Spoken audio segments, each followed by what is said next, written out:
प्रिय छात्रों, नमस्कार। आज हम आपके लिए कक्षा 11 की गणित की एनसीईआरटी की हिंदी संस्करण की पाठ्य पुस्तक से लिया गया एक प्रॉब्लम समझा रहे हैं। आज की प्रॉब्लम जो है वह प्रश्नावली 8.2 की छठी प्रॉब्लम है, जो पेज नंबर 183 पर है। ध्रुपद प्रमेय से संबंधित है। आज की हमारी प्रॉब्लम है 9x माइनस 1/3 √x की होल घातांक 18 के प्रसार में 13वां पद ज्ञात कीजिए। आपको एक ही व्यंजक दिया हुआ है। इस व्यंजक का जब प्रसार करेंगे तो इसमें कुल 18 + 1 जितनी घातांक है उससे एक अधिक 19 पद आएंगे। तो इसमें जो 13वां पद होगा प्रारंभ से, उस पद का मान कितना होगा, हमें ये ज्ञात करना है। तो इस प्रश्न को हल करने से पहले, इस प्रॉब्लम को सॉल्व करने से पहले हमें ये जानकारी होना चाहिए कि a माइनस बी की होल घातांक n के प्रसार में r प्लस 1वें पद का मान बराबर होता है -1 की होल घातांक r into NCR into a की power n minus r into b की पावर r। अगर हमारा दिया हुआ व्यंजक इस रूप में है और इसका हम प्रसार करते हैं तो इसमें हमारे लिए r प्लस 1वां पद जो प्राप्त होता है, उस पद का मान ज्ञात करने का सूत्र ये है। इस सूत्र की सहायता से हम rवां पद ज्ञात नहीं करते हैं, r प्लस 1वां पद ज्ञात करते हैं। क्लियर? तो अब इसका हमें मान लीजिए यहां पर 13वें पद का मान ज्ञात करना है, तो एक तो हमारे लिए r का मान चाहिए, एक n का मान चाहिए, और एक a का मान चाहिए, और एक b का मान चाहिए। इस व्यंजक से तुलना करके हम a, b और n के मान ज्ञात कर सकते हैं, और इसको बराबर 13 रखकर r का मान ज्ञात कर सकते हैं। जब हमें n का, r का, a का और b का सभी राशियों के मान ज्ञात हो जाएंगे, तो जब हम इस व्यंजक के अंतर्गत a, b, n और r के मान प्रतिस्थापित करने के बाद उसको सिंप्लीफाई कर लेंगे, तब हमारे लिए ज्ञात हो जाएगा कि इस व्यंजक में प्रसार करने पर जो 13वां पद होगा उसका मान कितना होगा। तो जब हम इससे तुलना करते हैं तो हमें ज्ञात होता है कि ये तो हमारा a का मान है, तो a बराबर हो गया हमारे 9x के, और ये हमारा b का मान है, तो b बराबर हो गया 1/3 √3, और ये घातांक जो है वह n है, तो n बराबर हमें प्राप्त हो गया 18 के। और हम जानते हैं ये सूत्र जो है r प्लस 1वें पद का मान ज्ञात करने का सूत्र है, और हम 13वां पद ज्ञात करना चाहते हैं, इसलिए r प्लस 1 बराबर हो गया 13 के, और इसको सिंप्लीफाई करेंगे तो r बराबर हो जाएगा 13 माइनस 1 बराबर 12। इस प्रकार से हमें r का मान 12 प्राप्त हो जाता है। अब इस सूत्र के अंदर, इस व्यंजक के अंदर आप n का, r का, a का और b का मान यथा स्थान प्रतिस्थापित कर दीजिए। उसके बाद उसको सिंप्लीफाई कर लीजिए। सिंप्लीफाई करने के बाद आपको जो राशि प्राप्त होगी, जो पद प्राप्त होगा, जो मान प्राप्त होगा, वह इस व्यंजक के प्रसार में 13वें पद का मान प्राप्त होगा। तो हम लिख रहे हैं दिए गए व्यंजक के प्रसार में 13वें पद का मान बराबर -1 की होल घातांक 12। ये आपका कितना है? -1 की होल घातांक r, तो r का मान 12 लगा दिया। n का मान 18 है और r का मान 12 है, तो NCR का मतलब हो गया 18C 12। a की घातांक n माइनस r और a का मान है 9x, तो 9x की होल घातांक 18 माइनस 12 इंटू b की पावर r, तो b की पावर r, b का मान है 1/3 √x, तो ये हो जाएगा हमारा 1/3 √x की होल घातांक 12। अब आप इसको सिंप्लीफाई कर लीजिए, और जो मान आपको प्राप्त होगा वह इस व्यंजक के प्रसार में 13वें पद का मान होगा। तो जैसा कि आप जानते हैं, -1 के ऊपर अगर घातांक सम होती है तो इसका मान पॉजिटिव 1 होता है, और यहाँ पर -1 के ऊपर घातांक 12 है जो एक सम संख्या है, इसलिए इसका मान तो आपको प्राप्त हो जाएगा +1 पॉजिटिव का 1। और आप जानते हैं NCR बराबर होता है factorial n upon n minus r का फैक्टोरियल इनटू फैक्टोरियल r।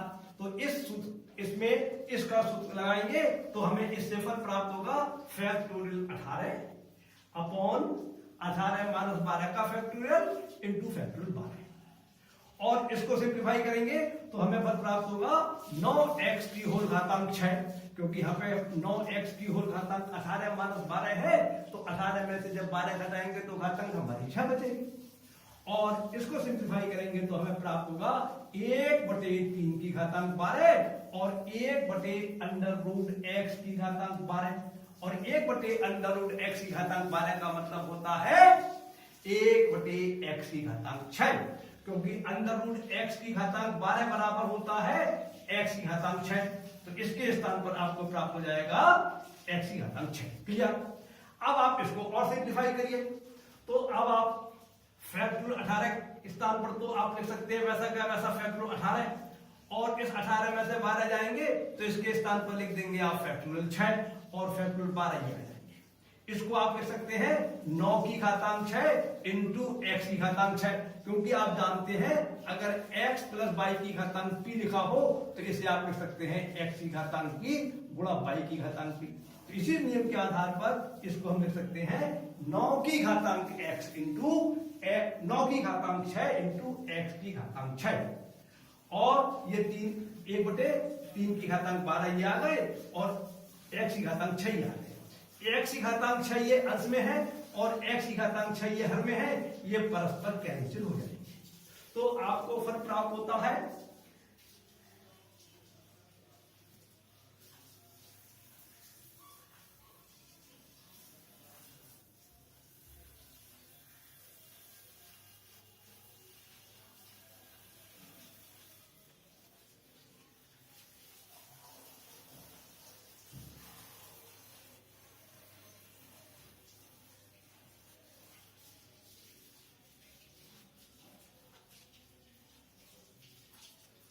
तो देखिए इस फैक्टोरियल 18 के स्थान पर लिख सकते हैं हम 18 गुणा 17 गुणा 16 गुणा 15 गुणा 14 गुणा 13 गुणा फैक्टोरियल 12। क्लियर? और इस फैक्टोरियल 6 के स्थान पर हम लिख सकते हैं 1 गुणा 2 गुणा 3 गुणा 4 गुणा 5 गुणा 6। क्लियर? और इस फैक्टोरियल 12 के स्थान पर आप फैक्टोरियल 12 ही रहने दीजिए, क्योंकि फैक्टोरियल 12 हमारे पास अंश में मौजूद है और ये हर में मौजूद है, ये परस्पर कट जाएंगे। और ये जो आपके 9 की घातांक 6 लिखे हुए हैं इसको लिख सकते हैं हम 3 की घातांक 2 की होल घातांक 6, तो ये बन जाएगा हमारा 3 की घातांक 12, तो ये बनेगा हमारा 3 की घातांक 12, ये तो अंश में आ जाएगा, और ये 3 की घातांक 12 हम हर में छोड़े आए हैं, ये यहाँ पर आ जाएगा 1/3 की घातांक 12। ये परस्पर आपस में कैंसिल हो जाएंगे, क्योंकि ये अंश में राशि है और ये हर में राशि है, और ये दोनों राशियां परस्पर बराबर है, और ये राशि भी अंश की गुणा में राशियों के गुणा में राशियां हैं और ये हर में गुणा में राशियां हैं, इसलिए कैंसिल हो सकती है। अब फैक्टोरियल 12 से फैक्टोरियल 12 कैंसिल हो जाएंगे। इसके बाद आपका रह जाता है 18 गुणा 17 गुणा 16 गुणा 15, वो आई एम सॉरी 18 गुणा 17 गुणा 16 गुणा 15 गुणा 14 गुणा 13 बटे 1 गुणा 2 गुणा 3 गुणा 4 गुणा 5 गुणा 6। क्लियर? अब आप जो है इसको सिंप्लीफाई कर लीजिए, तो देखिए आप क्या करेंगे, ये 6 दिया 18 ये हो गए, इस 18 से 18 कैंसिल हो जाएंगे। क्लियर? और ये 5 से कैंसिल कर दीजिए, 5 दिया 15, और आप ये कैंसिल कर दीजिए 4 चौक 16 और 2 दूनी 4, तो आपके बचते हैं 17 गुणा 2 गुणा 3 गुणा 14 गुणा 13। अब आप इसकी गुणा कर लीजिए, जब हम इसकी गुणा करेंगे तो हमें फल प्राप्त होगा 18,564। तो इस प्रकार से आपको इस दिए हुए व्यंजक के प्रसार करने पर 13वां पद जो प्राप्त होगा उसका मान होगा 18,564। तो आप लिख सकते हैं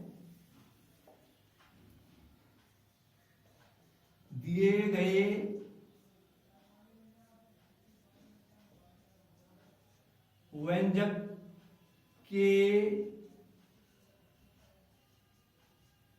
प्रसार में